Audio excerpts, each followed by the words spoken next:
취재를 위해서 참석해 주신 언론 여러분께 깊은 감사의 말씀을 드립니다.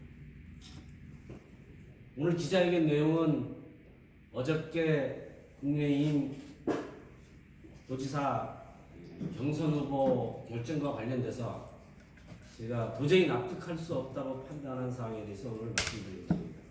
지금 오늘 아침 일찍 서울 중앙당에 가서 재심 신청서를 제출하였습니다.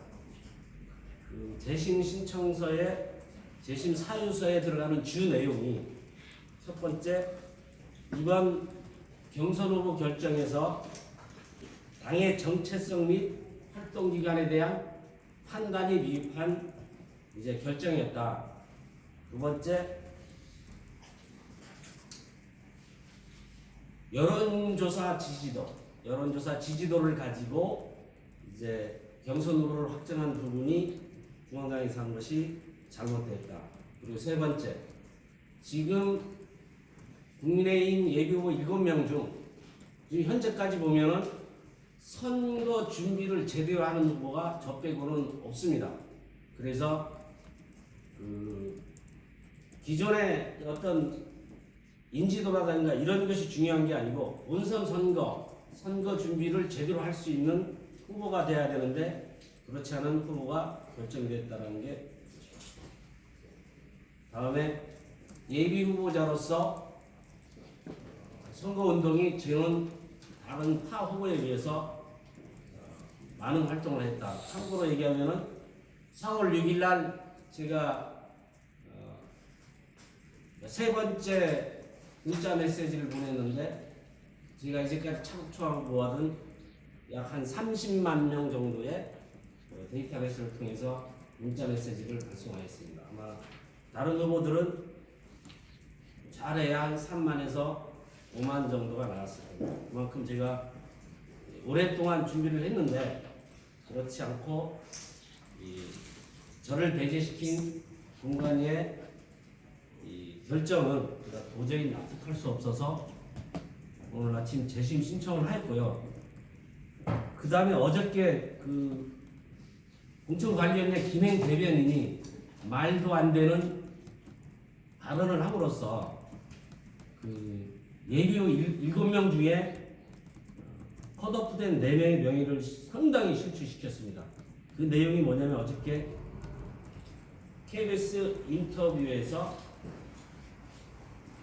뭐라고 말씀하셨냐면은 일단 서류 심사에서 탈락되신 분들이 있고요.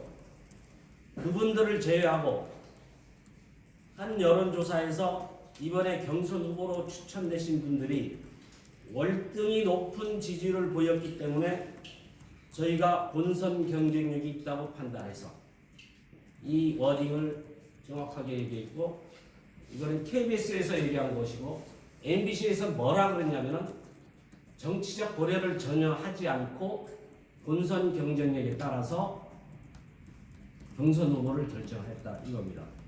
근데 지금 3월 2일까지 여론조사가 있었는데 그때 여론조사를 보면은 우리 국민의힘 후보 지금 경선 후보로 된 세 분의 지지율을 보면은 한 분은 1 내지 2%, 또 한 분은 2 내지 3%, 또 한 분은 4 내지 5% 정도밖에 안 나옵니다. 그런데 이렇게 1에서 4, 5%밖에 안 나오는 후보들이 어떠한 여론조사에 의해서 본선 경쟁력이 월등히 높았다고 하면 나머지 후보들은 뭐라는 얘기입니까? 1%짜리가 2%짜리가 4%짜리가 갑자기 10%, 20%, 30%가 됐다는 얘기입니다. 그 얘기는 뭐냐? 여론조사가 잘못되었거나 아니면 여론조사 수치가 공정하지 않았다라고 판단을 합니다. 그래서 또 한 가지 정치적인 면을 고려하지 않고 본선 경쟁력만 봤다. 아니 당에 공천을 하는데 정치적인 면을 고려하지 않으면 무엇을 고려합니까? 여기서 말하는 정치적인 고려는 당의 정체성에 맞느냐, 당의 공헌도, 그리고 후보의 철학이 당의 정당 정책과 맞느냐 안 맞느냐, 그리고 이제까지 그분의 당 생활을 보는 것이 정치적인 고려입니다. 정치적인 고려가 제1순위가 돼야 되고 그 후에 본선 경쟁력은 추가로 보는 것입니다. 우리 국민의힘 공천 관리 규정에도 그렇게 되어 있습니다. 정체성, 도덕성, 본선 경쟁력, 당의 기여. 만약에 김행 대변인이 말대로 간다면 공천 심사는 뭐하라는 겁니까? 면접은 뭐하라는 겁니까? 그냥 딱 받아서 여론조사 돌리면 되는 것입니다. 이번에 그리고 또 한 가지, 과연 지금 우리나라 법에서 여론조사는 아주 공정하게끔 되어 있습니다. 언론의 여론조사 함부로 할 수 없는 겁니다. 근데 지금 국민의힘 공관위에서 말하는 여론조사가 우리가 공표되는 언론에서 또는 언론기관에서 하는 그 여론조사만큼 공정한 룰을 거쳤느냐, 그리고 그 룰을 거쳐서 여론조사면 당연히 중앙선관위 여론조사심의위원회에 올려야 됩니다. 그런 거 없이 여론조사로 본선 경쟁력을 판단해서 결정했다라고 하는 것은 말 그대로 어불성설입니다. 그래서 저는 국민의힘 공관위에게 대신 사유에도 이런 부분을 얘기했고, 그런 부분에 탈락자들에게 그 여론조사 결과 정도는 알려줘야 되는 게 기본적인 사항입니다. 그리고 참고로 저는 새누리당 2015년 10월 달에 새누리당에 입장을 했고 현재까지 국민의힘 후보가 있었습니다. 한 5, 6년 정도가 돼 있죠. 그 중간에 탈당을 한 것은 여러분도 잘 아시다시피 2018년도 원희룡 지사가 무소속으로 출마를 하면서 그때 부득이 민주당의 후보가 당선되는 걸 막기 위해서 제가 자유한국당을 탈당하여 원희룡 지사의 선대위로 가면서 선거운동을 하는 그 기간 막 탈당을 해서 다시 돌아왔습니다.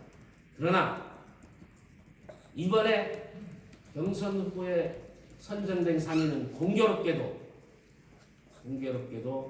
입당이 언제가 됐느냐, 한 분은 2021년 10월 달에 입당을 했고 또 한 분은 2021년 8월 달에 입당을 했고 또 한 분은 2020년 3월 달에 입당했습니다.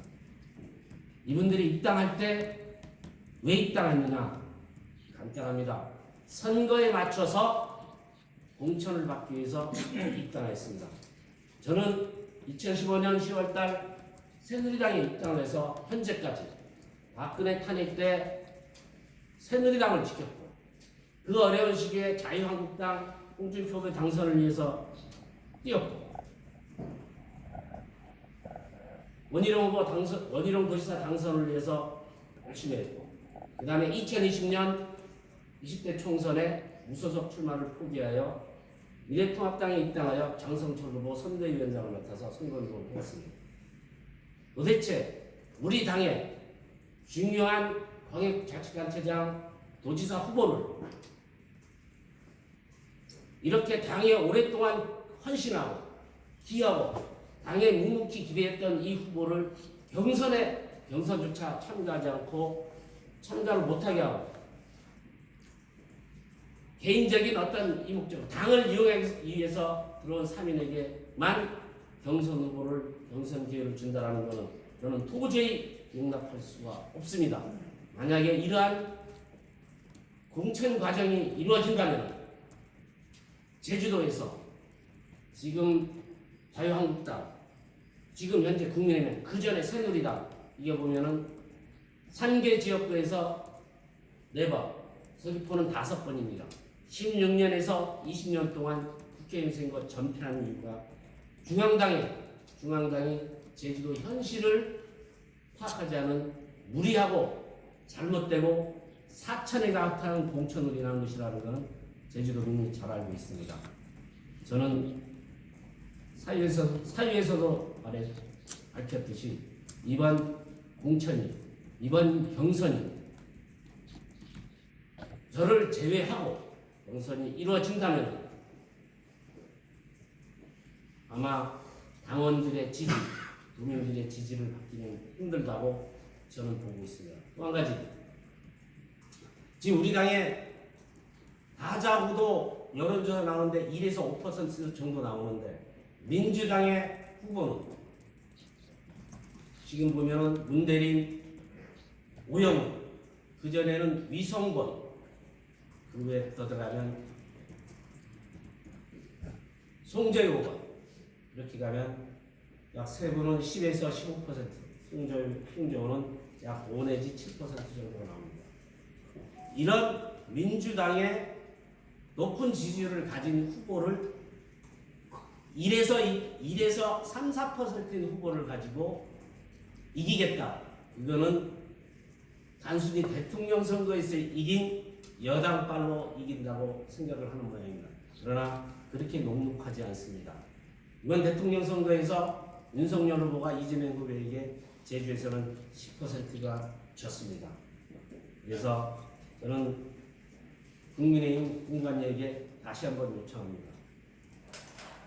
우리 당의 국민의힘의 제주도지사 선거 필승을 하기 위해서는 이번 경선에서 경선 흥행을 이루어야 되고, 경선 흥행 과정에서 본선 경쟁력을 제대로 할 수 있는 후보가 되어야 된다. 이런 주장을 강력히 합니다. 여기 계신 기자 여러분들께서는 제가 컷오프에서 떨어져서 이렇게 얘기하는 거라고 생각하지 마시고 들어주셔서 감사합니다. 그리고 제가 할 얘기를 다 끝냈으니까 기자 여러분들 궁금한 거 있으면은 질의하시면 제가 성실하게 답변해 드리겠습니다. 그 재심을 신청하셨다니까 말씀인데요. 예. 재심 결과가 언제까지 이렇게 수리해서 처리를 해야 하는 규정이 있는지와 그거 또 그 결과에 따라서 어떻게 대처하실는지 그거에 대해서 말씀을 해주십시오. 언제까지 해야 된다는 규정은 없고요. 그래서 아마 저도 이번에 오늘 나서 만나서 어차피 경선 기간 중이니까 빠른 시일 내에 결론을 내리기로, 그렇기 때문에 제가 생각할 때는 오늘이나 내일 중으로 재심 신청에 대한 결과가 나올 것으로 지금 생각하고 있습니다. 네, 재심 신청이 잘 받아들여서 좋은데요. 또 좋지 않은 결과가 나올 것 같고, 그런데 당 공헌도 얘기를 아까 말씀하셨는데, 장황하게 말씀하셨는데, 제가 국민의힘 도당 출입 기자를 한 10년 했습니다. 10년 했는데 거기서 우리 김 후보님을 본 적이 별로 없어요. 본 적이. 그건 뭘 말하느냐? 개인 특정 인물을 따라다니기만 했지, 당 행사, 당 거기서 본 적이 없습니다. 거기에 대해서 좀 얘기 좀 해주세요. 그렇게 보실 수가 있는데, 저는 이제 당에 주로 제주도당에서 제가 맡은 직책은 이제까지 부위원장 몇 번 정도밖에 없고, 저는 주로 서울에서 법률자문위원회, 그 다음에 대선기간에 회계사로서 활동을 했기 때문에 그렇고 당 행사에 많이 참석했습니다.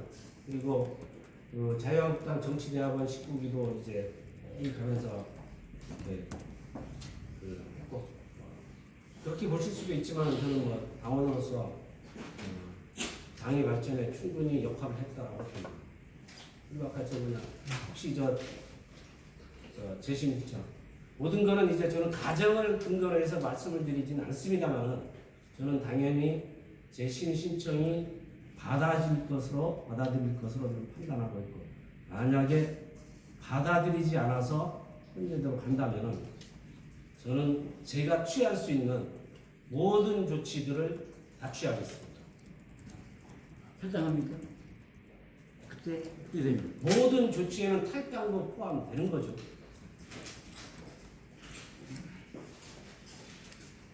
그 장성철 그 예비 후보가 오늘 기자회견을 하면서 국민의힘 예비 후보자들이 뭐 1차 심사 결과와 상관없이 최종적으로는 원팀을 구성해서 국민의힘 제주도정을 이루는데 최선을 다하겠다고 이렇게 말씀을 하시던데 우리 김용철 후보께서는 그럼 원팀 구성과 관련해서는 어떤 생각을 가지십니까?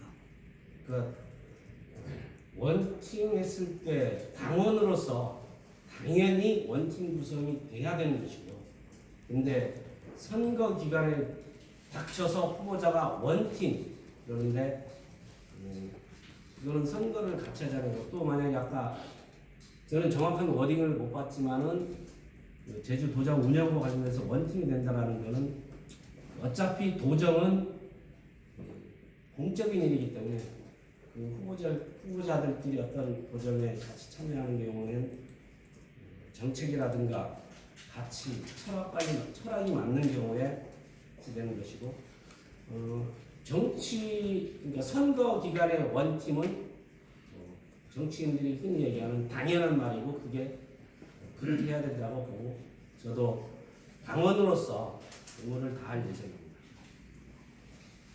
어차피 23일 되면 7분 중에 6분이 탈락하거든요. 네. 그렇기 때문에 뭐 지금 서술지 몰라도 정치라는 건 제가 알기로 좀 길게 봐야 되지 않겠나. 그렇게 해서 어떤 요 상관없이 한 23일 되면 다 탈락됩니다. 한 분 남겨놓고. 그러면 같이 원팀이 돼서 이렇게 도정을 만들려고 하는 이것도 정당인으로서 좀 좋지 않겠나. 이렇게 당연한 말씀입니다. 당연한 말씀입니다. 당연히 이 당원으로서 당의 승리를 위해서 최선을 다하는 것은 의무이고, 그거는 그것보다 더한 가치가 있는 건 이제 없다고 봅니다. 뭐 다른 질문 있습니까? 그거에 관점 찍었습니다. 예. 네, 말씀하십시오. 본인이 본선에서 승리할 수 있는 본선 경쟁력에 대해서 좀 설명이 필요한데.